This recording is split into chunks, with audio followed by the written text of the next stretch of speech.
呢幾年雖然香港嘅經濟唔係太好，但係仍然有好多內地嘅朋友選擇嚟香港工作、生活，攞香港身份，甚至將佢哋部分嘅資產配置喺香港。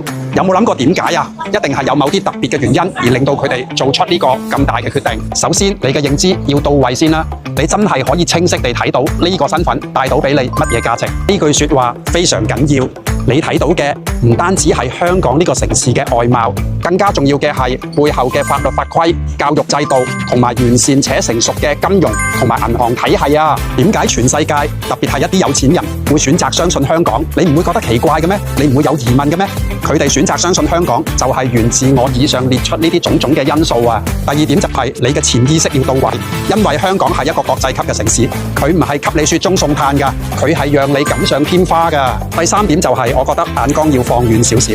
當你擁有呢個身份之後，你就會發覺呢度可以俾你發掘到好多資源，同埋擁有好多信息差，包括係外國人唔知道關於內地嘅事情啦。相反，對於內地嘅朋友們嚟講，我哋亦都會知道好多海外嘅資訊喎。好多內地嘅朋友嚟到香港生活或者工作，先會察覺到呢啲寶貴嘅資源同埋信息差啊！好多人未必真正了解香港，更加未必明白點解我哋可以保持住成為國際金融中心地位嘅關鍵因素。你可以懷疑有錢人嘅品味，但係絕對不可以懷疑佢哋嘅眼光啊！